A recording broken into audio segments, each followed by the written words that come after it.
Many people believe the final years of life must be the saddest.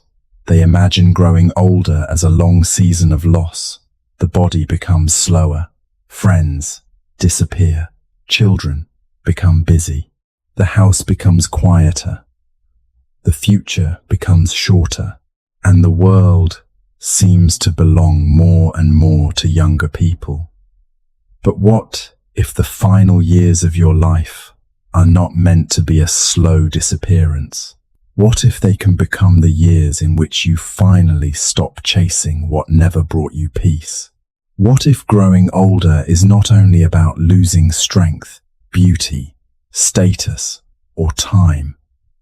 What if it is also about losing the need to impress, the need to compete, the need to prove yourself, the need to carry everyone, the need to become someone else? In youth, we often believe peace will come later, after we succeed, after we earn enough, after the children grow up, after the problems are solved, after people understand us, after life finally becomes fair. But later comes quietly, and many people reach old age still waiting for permission to rest, still fighting old battles, still trying to satisfy people who are no longer watching, still carrying regret over choices that cannot be changed. Buddhist wisdom offers another possibility. It teaches that the final years can become the most peaceful years because life has already shown you what does not last. You have seen praise disappear. You have watched possessions lose their shine. You have learned that arguments rarely give back the energy they consume.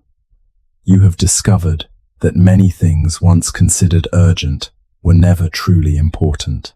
This knowledge can create bitterness, or it can create freedom. In this story, we will explore 5 Buddhist truths that can transform the final chapter of life. You no longer need to prove yourself. You can finally choose what truly matters.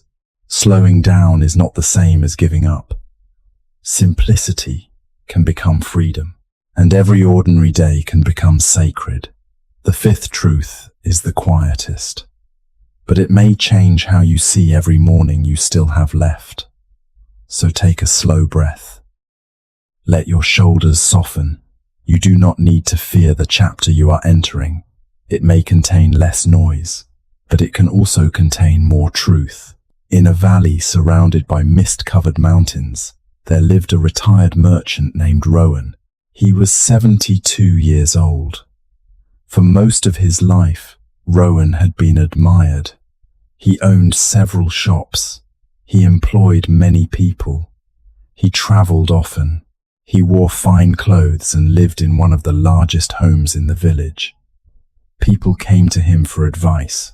They praised his discipline. They spoke of his success. But retirement did not bring Rowan peace. Each morning, he woke before sunrise and dressed as though he were still going to work. He walked through his empty study. He rearranged papers that no longer mattered. He checked accounts that required no attention. He became irritated when the village continued without asking for his guidance. His children told him to rest, but rest made him anxious. "What should I do all day?" he asked. "Enjoy your life," his daughter replied. Rowan did not understand what that meant. For decades, his life had been measured by usefulness, meetings completed, problems solved, money earned, people impressed. Without work, he felt invisible. Without responsibility, he felt unnecessary. Without praise, he was no longer certain who he was. One autumn morning, Rowan walked to a monastery on the eastern side of the valley. He had heard of an elderly Buddhist teacher named Master Sora, who was known for helping people who had lost direction. When Rowan arrived, he expected to find the teacher meditating in a grand hall. Instead, Master Sora was sweeping fallen leaves from a stone path. Rowan waited. The teacher continued sweeping. After several minutes, Rowan said, "I have come for wisdom." Master Sora looked at him. "And have the leaves prevented you from receiving it?" Rowan frowned. "I was told you could help me understand what to do with the rest of my life." The teacher leaned the broom against a cedar tree. "How many years remain?" "I do not know." "Then why call them the rest?" Rowan was confused. "What should I call them?" "The years that are here." Master Sora invited him to stay at the monastery for 5 days. Each day, he gave Rowan one simple task. At first, Rowan believed the tasks were too ordinary to contain wisdom, but by the end of the 5th day, he understood that the peace he had searched for was hidden inside the life he kept overlooking. On the first morning, Master Sora gave Rowan a bucket and asked him to draw water from the well. Rowan looked disappointed. "I came here to learn about the meaning of my final years, and you believe water has no meaning. I have servants who carry water. Today, you do not." Rowan lowered the bucket into the well. The rope was rough against his hands. When the bucket rose, water spilled onto his clothes. A young novice nearby completed the same task with ease. Rowan felt embarrassed. He pulled harder, trying to show that he was still strong. The bucket struck the side of the well and half the water was lost. Master Sora watched quietly. "You are fighting the well," he said. "I am trying to do it properly." "No. You are trying to be seen doing it properly." For most of his life, Rowan had tried to prove something, that he was intelligent, that he was strong, that he was successful, that his decisions were correct, that those who doubted him were wrong. Even in old age, the habit remained. He wanted his children to admit that his sacrifices had been necessary. He wanted former employees to remember his leadership. He wanted younger people to respect his experience.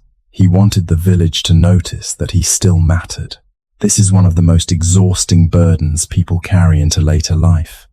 The need to prove that the life they lived was valuable. Perhaps you feel it too. You want your children to appreciate everything you gave them. You want your family to recognize how much you endured. You want people who hurt you to finally understand what they lost. You want those who judged you to see that you succeeded.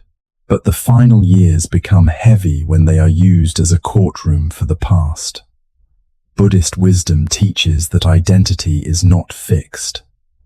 We suffer when we cling to an image of who we believe we must be.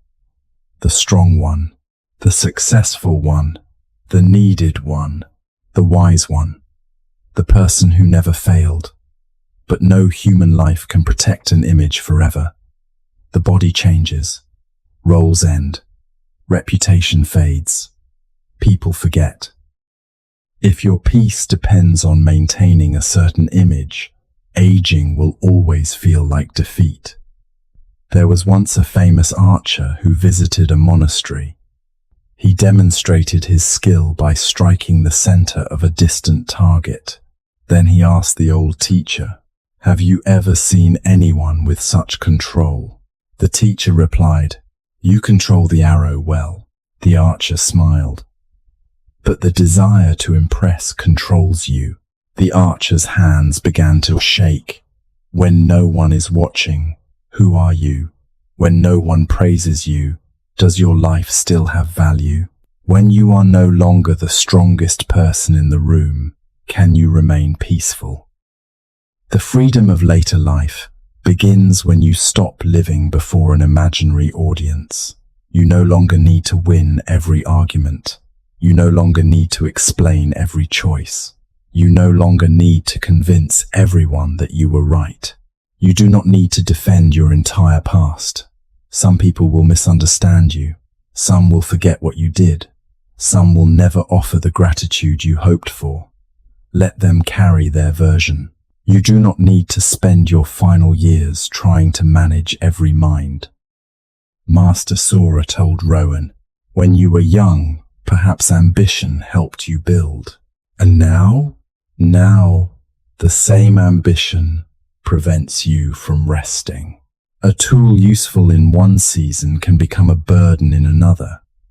The need to prove yourself may once have helped you survive. It may have pushed you to work, protect your family, and overcome hardship. But now, ask whether it still serves you, or whether it keeps you performing long after the audience has gone home. Rowan returned to the well. This time, he stopped watching the young novice. He stopped trying to appear capable. He lowered the bucket slowly. He listened to the sound of water. He pulled the rope without rushing. The bucket rose full.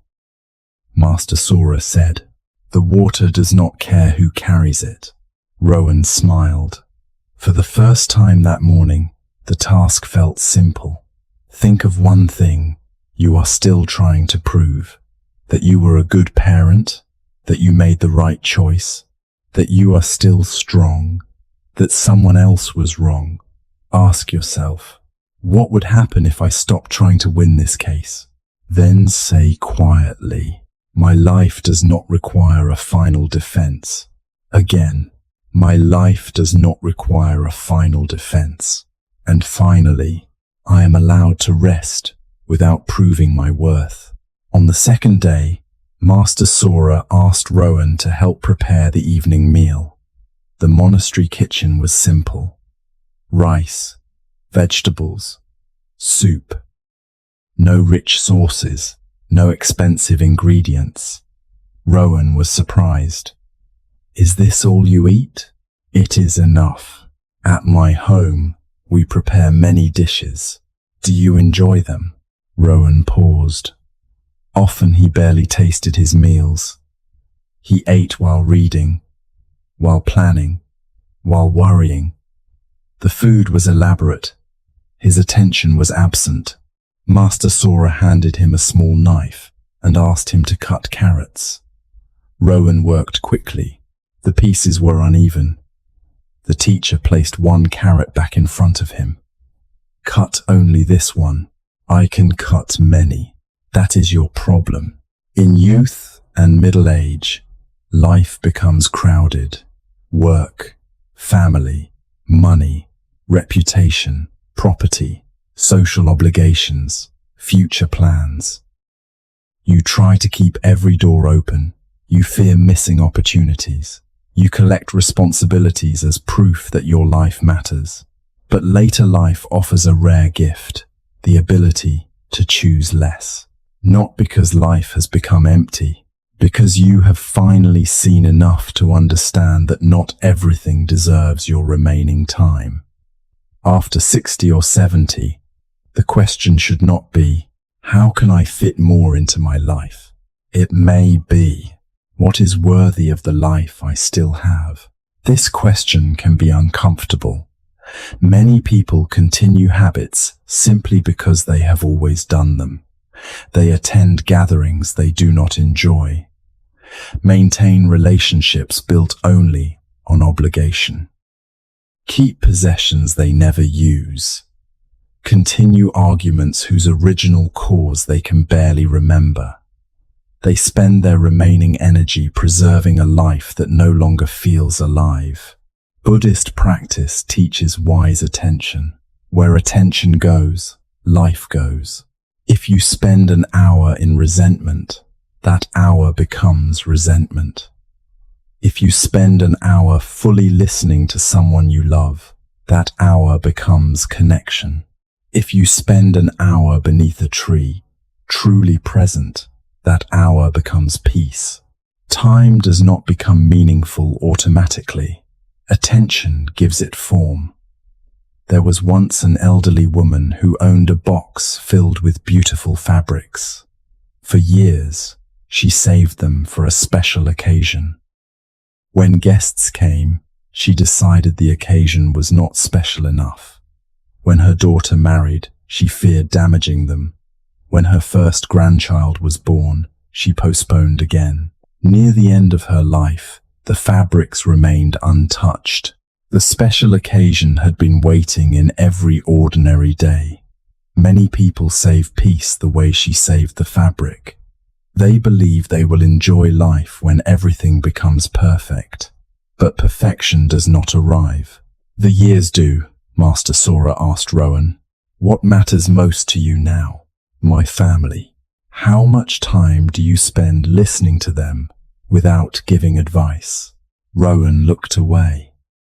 What else? Health. How often do you rest before the body forces you? Not often. What else? Peace. How much of your day is organized around protecting it? Rowan had no answer. We often say one thing matters while living as though something else matters more. We say family matters, but protect pride. We say health matters, but protect busyness. We say peace matters, but protect resentment. Later life becomes peaceful when values and time finally begin to match. Perhaps what matters now is simple: a sincere conversation, a healthy meal, a morning walk, prayer, music, seeing a grandchild, helping someone quietly, repairing a relationship if repair is possible, resting without guilt, watching light move across the floor. You do not need many meaningful things. You need to be present for the few you choose. Rowan finished cutting one carrot. Each piece was slow and careful. He noticed its color, its scent, the sound of the knife against the board. He realized he had prepared thousands of meals without ever truly being in the kitchen. That evening, the soup tasted better than the elaborate meals at his home, not because it contained more, because he was finally there. Ask yourself, what truly matters to me now? Choose no more than 3 things. Not what should matter, what does. Then ask, does my time reflect this? Say, I do not need to give my remaining years to what no longer matters. I can choose less. I can choose deeply. Your final years do not need to contain everything. They only need to contain what is true. On the 3rd day, Master Sora asked Rowan to walk with him to a small shrine above the monastery. Rowan expected a long climb. Instead, the teacher moved slowly, very slowly. After several minutes, Rowan became impatient. At this pace, we will never arrive. Master Sora stopped. Are you certain arrival is the only reason to walk? Rowan had spent his entire life moving quickly. He walked quickly, ate quickly, answered quickly, decided quickly. He believed speed was evidence of competence. Now his body no longer moved as before. His knees hurt. His breathing became shorter on hills. This frustrated him. Aging felt like life was taking away his ability to participate. Many people experience the same fear. When the body slows, they believe the self is disappearing. They become ashamed of needing more time. They apologize for walking slowly. They hide hearing loss. They resist asking for help. They compare today's body with the body of 30 years ago and declare today a failure. But slowing down is not always loss. It can be a different form of seeing. A fast person notices destinations. A slow person may notice the road. A fast meal fills the stomach. A slow meal may nourish the mind. A fast conversation exchanges information. A slow conversation reveals the heart. Buddhist life has always honored deliberate movement. Walking meditation is slow. Breathing practice is slow. Tea is prepared slowly. Not because slowness is superior in every situation, because slowness makes attention possible. There was once a young monk who mocked an old teacher for taking so long to climb the temple steps. The teacher asked, "How many steps are there?" The young monk answered immediately, 32. The old teacher smiled. "And how many did you actually feel beneath your feet?" The young monk was silent. Age often removes speed before it removes wisdom. The question is whether you interpret this as humiliation or invitation. Perhaps your body is asking you to stop treating life like an emergency. Perhaps it is asking you to notice the taste of tea, the temperature of water, the face of the person speaking, the change of seasons, the simple miracle of moving through another day. This does not mean giving up activity. Movement remains important. Purpose remains important. Learning remains important. But the rhythm can change. You do not need to live at the speed of younger people to remain alive. The river near the monastery moved slowly at its widest point. Rowan asked why. Master Sora replied, "Because depth does not need to hurry. There is a dignity in moving according to your actual body, not the body you once had, not the body others expect, the body here, today. If you need a cane, use it. If you need rest, take it. If you need someone to repeat a sentence, ask." There is no shame in cooperating with reality. Suffering grows when we demand that the present body behave like the past body. Acceptance does not mean neglect. Care for the body. Strengthen what can be strengthened. Seek medical help when needed, but do not insult the body for changing according to nature. This body has carried you through decades. It deserves partnership, not war. As Rowan and Master Sora continued walking, they stopped beside wildflowers growing between the stones. Rowan had passed this path many times in his youth. He had never noticed them. "They were always here," Master Sora said. "I was too busy arriving," Rowan replied. By the time they reached the shrine, the sun had moved lower. Rowan was tired, but he did not feel delayed. He felt present.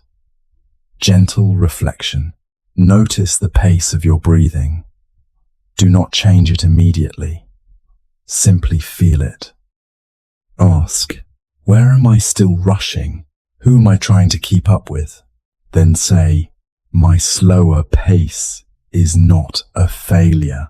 I am allowed to move with care. I do not need to rush through the life I still have. Slowing down is not leaving life behind. Sometimes it is the first time you truly enter it. On the fourth day, Master Sora asked Rowan to clean a small storage room. The room contained old bowls, torn mats, cracked lanterns, and unused tools. Rowan began sorting. He created many piles.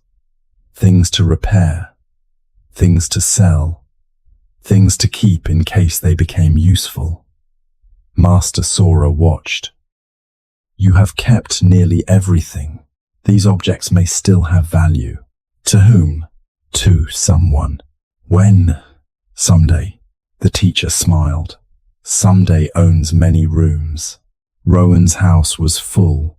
Furniture, clothing, documents, decorations, objects purchased to represent success, gifts he did not like but felt guilty discarding, belongings inherited from people who had died. Every room contained memory and obligation. He often complained that the house required too much maintenance, but he could not release anything. Possessions can become extensions of identity. This chair proves I succeeded. This suit proves I was respected. These boxes contain my family's history. This object belonged to someone I loved. There is nothing wrong with keeping meaningful things. But when possessions require more life than they return, they become a burden. Buddhist simplicity is not forced poverty. It is clarity, knowing what is enough, knowing what supports life, knowing what quietly consumes it. The same applies to emotional possessions.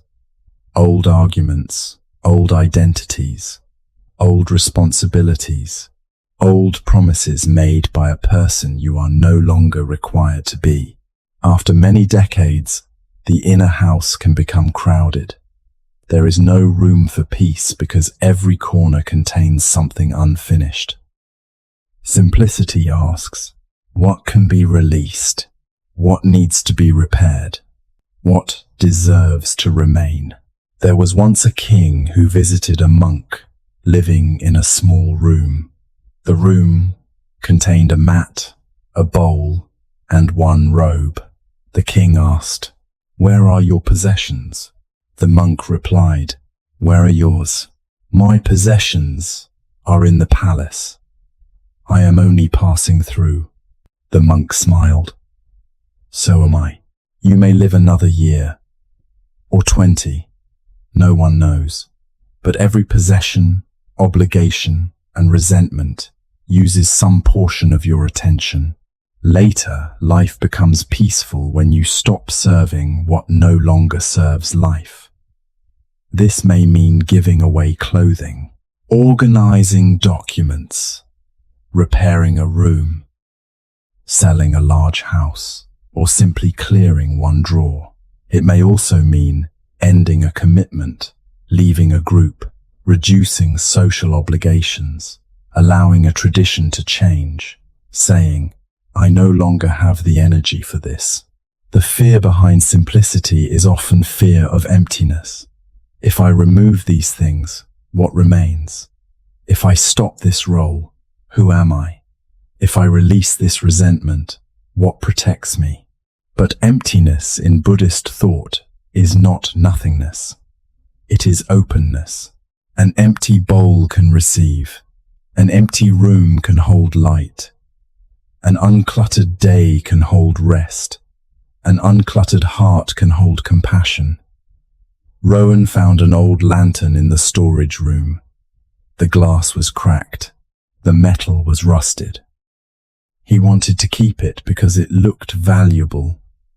Master Sora asked, "Does it give light?" "No." "Do you love it?" "No." "Then why keep it?" Rowan laughed. "I do not know." He placed it in the discard pile. Then another object. Then another. By evening, the room felt larger. Nothing had been added, yet space had appeared. This is the strange gift of release. You gain by carrying less. Think of one area of your life that feels crowded. A room, a schedule, a relationship, your thoughts. Jikan, what am I maintaining only because I have maintained it for years? Then say, enough can be beautiful. Space can be peaceful. I am allowed to release what no longer gives light. Your final years do not need to be filled with more. They may become peaceful because you finally understand enough. On the 5th morning, Master Sora gave Rowan no task. "What should I do?" Rowan asked. "Live today." "How?" As though it matters. Rowan waited for further instruction.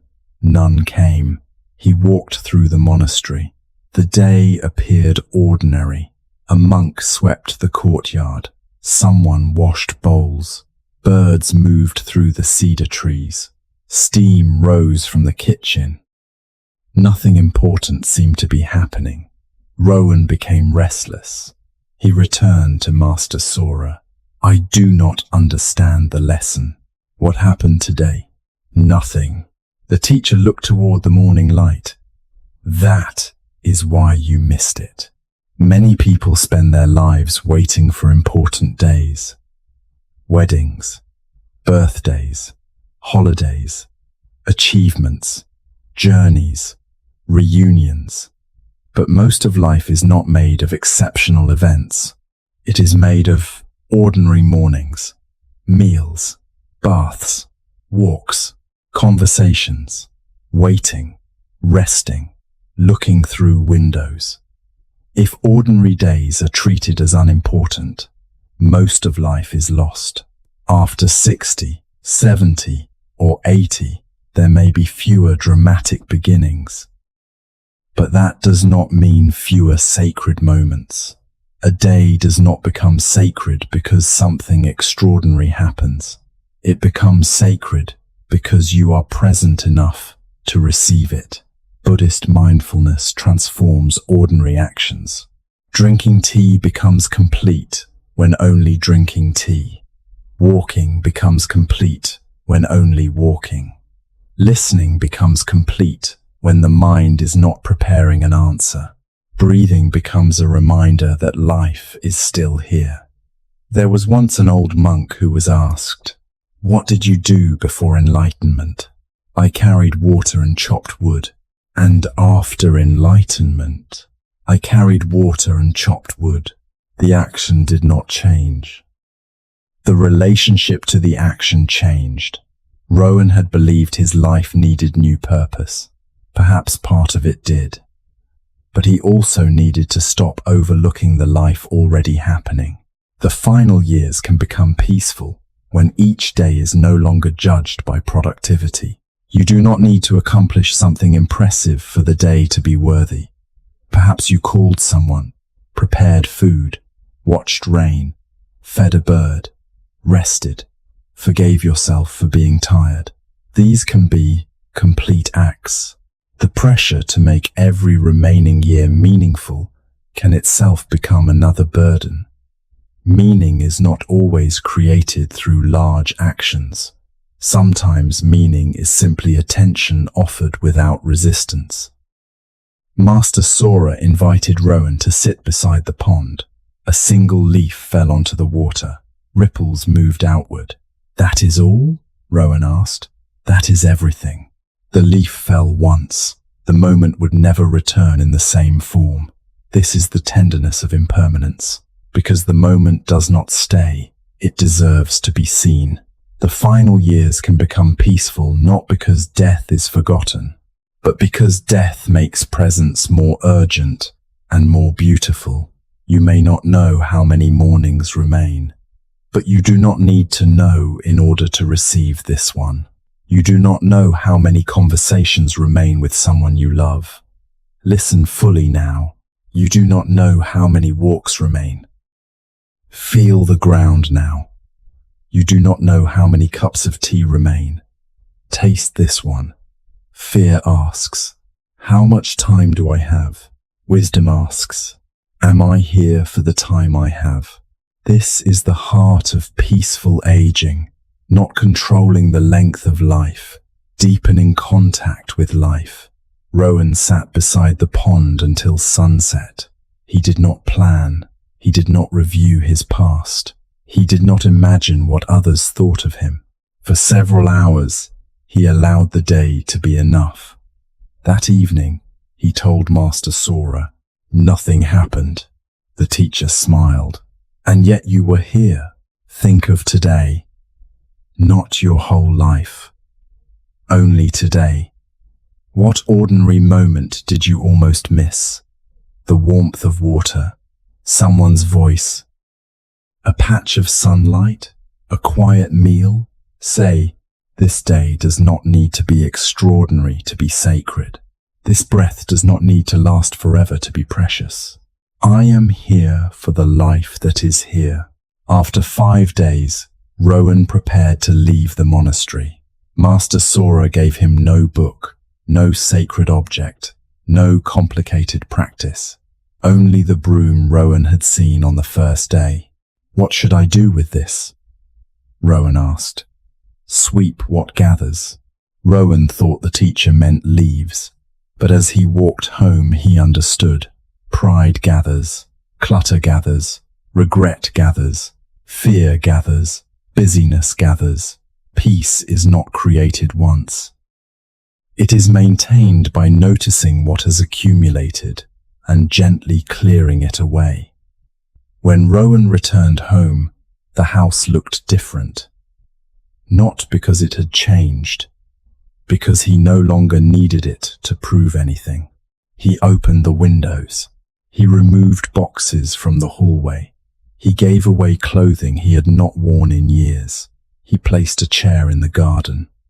The next morning, he sat there without reading, planning, or checking the time. His daughter visited and found him watching birds.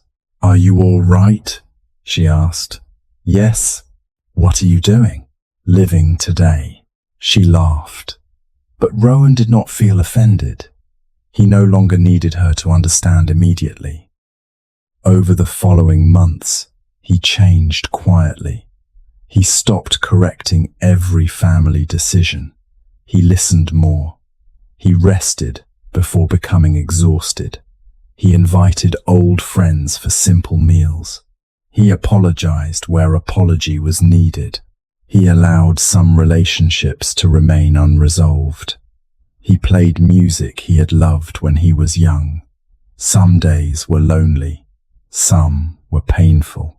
His body still aged. Peace did not remove reality. It changed the way he met it. One evening, his grandson asked, "Grandfather, are you afraid of getting older?"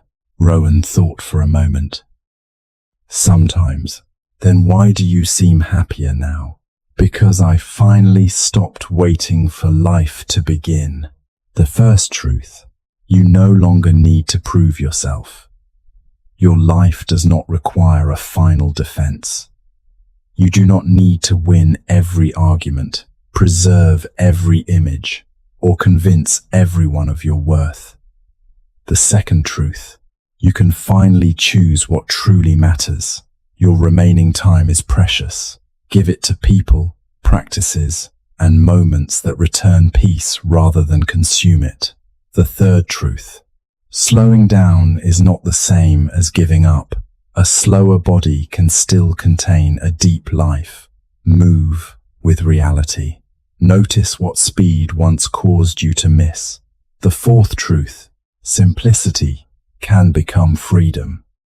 Release possessions, obligations, identities, and resentments that no longer give light.